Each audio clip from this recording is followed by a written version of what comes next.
He could have changed his mind. Unfortunately, after shooting the first person, Phoebe Arthur, he could have changed his mind at that point, but he didn't. He continued to walk through the school, picking and choosing who was going to die.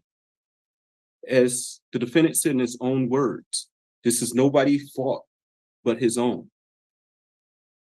He stated this afternoon that with help, that probably would not have stopped him. That is absolutely concerning to this court.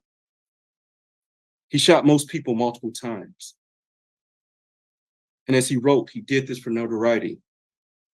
And he wanted to go down in history as the biggest school shooter in Michigan history. With that, the court having read the PSI and being fully familiar with the defendant and the underlying facts of this case, believes that it is in the best interest of justice as well as proportionate to the needs of this case to sentence defendant as follows. As it relates to docket 2022-279-506 FC, count 1, terrorism causing death. Sentences of the court is that defendant shall serve life without the possibility of parole, credit for 8 days served. Counts 2 through 5, homicide, first degree, premeditated murder, juvenile defendant. Sentence of the court is that defendant shall serve the rest of his life without the possibility of parole with the Michigan Department of Corrections, credit for 8 days served.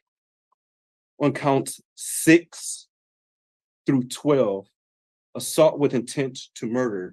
On each of the counts, defendant is sentenced to 18 years and 9 months to 80 years with the Michigan Department of Corrections, credit for 8 days served. On counts 13 through 24, those being felony firearm, defendant is sentenced to 2 years with the Michigan Department of Corrections on each of those counts with credit for 730 days served.